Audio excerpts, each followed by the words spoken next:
I love Doctor Who. I will always love Doctor Who. Despite me being disappointed and underwhelmed with what's happened with Doctor Who in the past few years, I don't have a deep hatred for the talented creatives who brought the show back to us. I've seen so many horrible things being said. What's gone wrong in the past few years with Doctor Who is that the talented fans that are creatives that brought the show back to us in such a wonderful way have found themselves within a war with classic Who fans who vote a certain way and think a certain way politically. Welcome back to Movies TV Mad. I'm Mick, your host with the most. Just ask your girlfriends and your wives. You can follow me on X Twitter at Movies TV Mad and on Instagram and on Threads at Movies TV Mad X. On TikTok, Mad Mickey's World, and on Snapchat, BMouth60 Mick, your host with the most. Welcome to the Doctor Who show. Today, I want to talk about the ratings. I want to talk about a lot of different things, but I want to talk about the fact that Doctor Who's revival at the beginning with Russell T Davies began to me like a great love affair. When you first meet a great lover, you get on, it's fun. And now Doctor Who has become this angry ex-lover. And how sad is that? In the end, fans and creatives have become embroiled in this war of hate. That's where the Timeless Children comes from. The Timeless Children was done to give certain members of the classic fandom the middle finger because the creatives had enough of you. Had enough of you. Had enough of the way you didn't like New Who, the way you kept on saying this is not what Doctor Who should be. And they were trying to explain to you, well, look, we love Doctor Who too, but we can't do it in the way the classic series was made because a modern audience isn't going to come to the table. And we need you to watch it, but we also need a modern audience to watch it as well. So this war of words got bigger and bigger and bigger as the years went on. I saw it.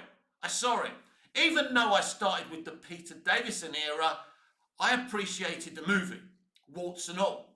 And even though I could see certain elements of the revival weren't core Doctor Who, I understood why it was done that way.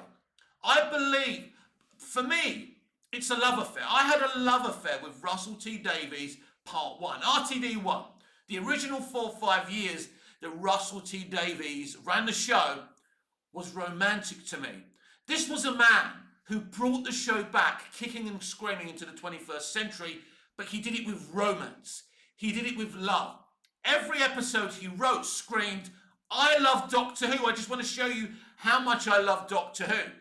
It's like every line of dialogue was, I love Doctor Who. I love Doctor Who. Look how wonderful and positive Doctor Who can be. And it was for those 4 or 5 years. It was amazing. Now he was starting to dislike certain classic fans that kept on attacking him, right? And you can see that, but he still kept on that positive road. Then he left. And then I had a different relationship with the Moffat era because it was so different. I was so in love with the positivity that RTD gave Doctor Who. And Moffat's era was very, very different. And there was a lot of people screaming at Moffat, hating on Moffat, threatening him on Twitter. He had to leave because people started threatening him, his family. It was terrible. But I had, for me, right, the Russell T Davies era was like my relationship with Superman 78, that romantic relationship. I fell in love with Superman. Star Wars 77, that romance of action and adventure. That's what RTD1 was. It was so beautiful. But my relationship with the Moffat era was more like, for example, right, Joss Whedon's Avengers is a bit like the RTD era of Doctor Who. So I would compare kind of the Moffat era with the Snyderverse. Not for everyone. It was for me, but my feelings were different. It wasn't that romance and maybe that love for Doctor Who, even though Moffat adores Doctor Who, and you can see that within his work, that he took a different line.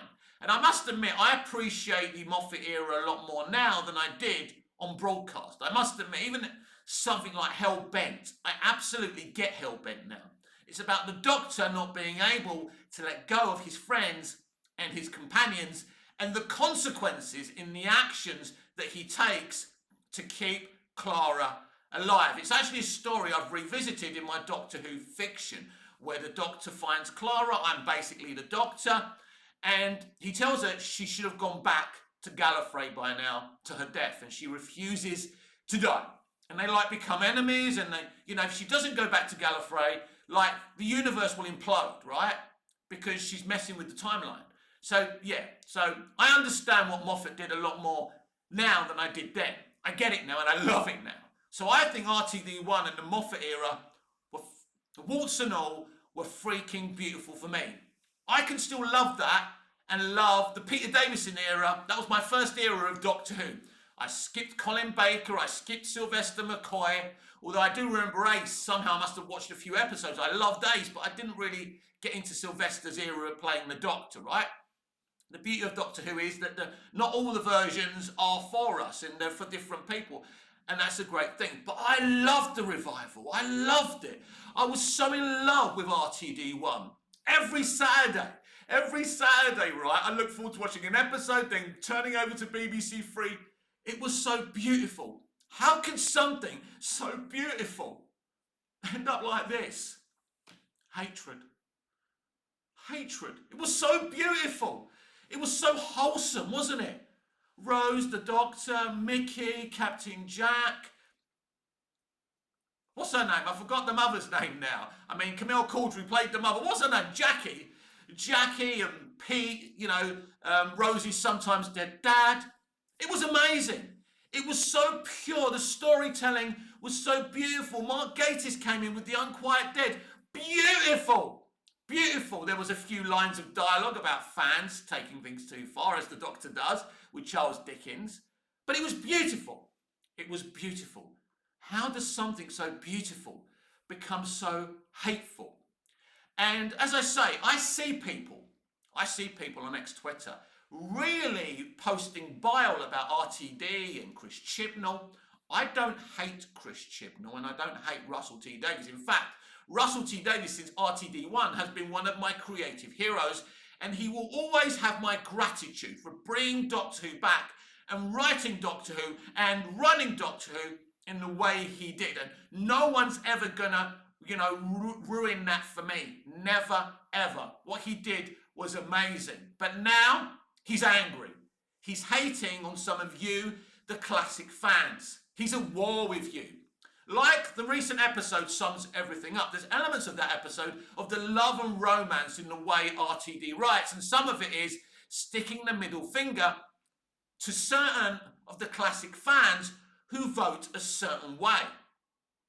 And when I talk about that I've been disappointed with recent series of Doctor Who, like the Chibnall era and RTD2, I don't give a crap what colour the Doctor is, what gender the Doctor is. None of that matters, because as I've always said, this is an alien time traveller who can regenerate into any humanoid form. So I don't want to hear this nonsense that the Doctor should always be British and a white male. I don't want to hear that. That's crap. That's pie-eating conversations. I have no interest in that. I have no time in that. I don't want to argue with you about it. It just doesn't interest me. It is boring. This culture war bores me. Politics bores me. I'm apolitical because there's no one to vote for and there's no one to believe in. My father voted Labour. Well, the Labour Party that he voted for is gone. So there's no one to believe in anymore at the Labour Party, right? And then you look at America. Look what Donald Trump's done to the world. He's made us haters on both sides, and this is what's happened. This is what's happened to my beloved Doctor Who. It was so beautiful and pure, something I looked forward to. And because of hatred, for one reason or the other, it's not pure anymore. It's not beautiful. It's not that RTD won. RTD was so young and enthusiastic. And he was so passionate. And I loved him for that. And now he's become embroiled in this war of hate with some of you fans. And that's sad. I know that some people go into his Instagram and try and hate on him. I don't do that. Even though I'm disappointed in him for RTD2, I get what he's doing, but it's just no good. It doesn't help anyone. And ultimately, what did the Timeless children do? Chris is angry with you, right? So he does something to annoy you. You, the section of the Classic Who fans that have been hating on him and Russell for so many years. So he wanted revenge on you. So that's why he did the Timeless children. It's all bred from hatred. And this is where we are now. The Timeless children has created such a problem. Because how do you fix that? Do you cut it away? Do you reboot the show? It's been something I've been discussing for such a long time. I'm very, very sad because I genuinely love this character and I love this show and I love what RTD did initially. And I love that he brought in Chibnall and Moffat because I think Chibnall is a good, solid writer. I'm one of the few people who actually enjoyed Cyberwoman on Torchwood. I thought that was a really good, compelling episode and it pushed the characters to the core of their belief system and their friendships. It was amazing, and you saw a character like Yanto to push to breaking point. It was an amazing episode, but a lot of people hate it. I think part of the reason is because some people don't like the fact that they did a Cyberwoman, right? But that's how Chibnall rolls, right? And the Cyberwoman happened to be black. So what? Get over yourselves, man. Get over yourselves. These are conversations I don't even want to be having. And because of you lot, and because of the hate, the war between you lot and RTD and Moffat and Chibnall, this is where we are now. Something so beautiful has been taken to deep levels of hate. I have never hated a creative in my life. If I speak to them on social media and don't agree with them, I try and be constructive. Sometimes they block me just for constructively criticising them, and that's okay. That's up to them. They're in the wrong trade, I think, if they can't handle a bit of constructive criticism, but that's on them. But what's happened is totally wrong. So the ratings have come in, overnight ratings for the Robot Revolution, 2 million, again, people taking it out of context. Right, it was released on iPlayer 10 hours before it was broadcast live on BBC One. So that's only half of the story. I don't expect the story to end very well. Probably 3.5 million in total, maybe 4. Maybe just under 5 million if they're lucky. I don't know. I think it's the lowest, or one of the lowest overnights ever. But there has to be context. There has to be context. But there's no context anymore. There's no context anymore. We live in a world of hatred, everyone. I'm going to say this, then you're going to say that, then I'm going to say the other. We're just going to keep on fighting. But in 2005, around the time Twitter first started, or just before, it was a joyous moment. Doctor Who was back. We were all so happy. And it was so beautiful. And it was so wonderful. That Rose episode, The End of the World, The Unquiet Dead, the two-parter with aliens that fart. People are criticising RTD for that. It was for the kids. It was beautiful. It was funny. It was pure. And we've all ruined it now. We've ruined it. Doctor Who is ruined because of two factions arguing. A section of the classic fandom and these talented, awesome creators that brought the show back. And I'm asking both sides to take a step back and agree to disagree. Because what you've both done, both talented creatives and sections of the fandom, you've destroyed Doctor Who through your hatred and your anger and your war of words for the rest of us. You spoilt it. I don't care about politics. I'm sorry. I care about people going hungry. I care about people in the third world starving. I care about it all. But I don't care about this current day BS politics. And entertainment is being involved with this culture war. And it's disappointing. We live in a world of different races and genders and sexualities. And there's nothing wrong with giving everyone an equal chance. I believe in equality, right? Representation is a bit problematic because one person can't represent an entire community. But equality absolutely matters, right?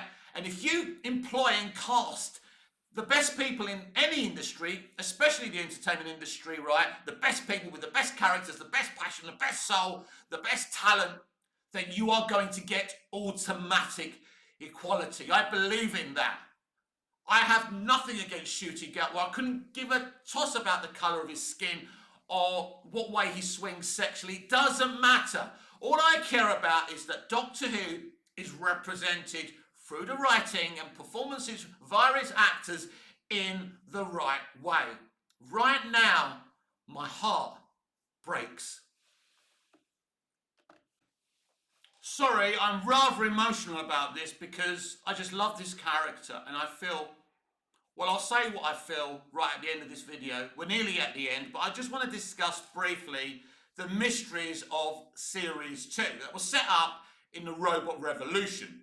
So actually someone called Connor Hex actually posted this on Twitter and I found it interesting. So what mysteries has the Robot Revolution set up? Why is there a time fracture? So why is there a time fracture? What's going on? How did the robots get the certificate? So a menace, obviously, someone is working behind the scenes and manipulating something. Classic RTD, by the way. Why can't they get to Earth? Yes, the Earth, they can't get to that year in the Earth's kind of present, if you like. But at the end of the episode, we saw lots of things that have come from the Earth, right? So does that mean the Earth's been destroyed or that timeline's been destroyed? Not too sure. Who told the Doctor about Belinda? Now that's interesting. So this is going to be an interesting reveal as well. Right.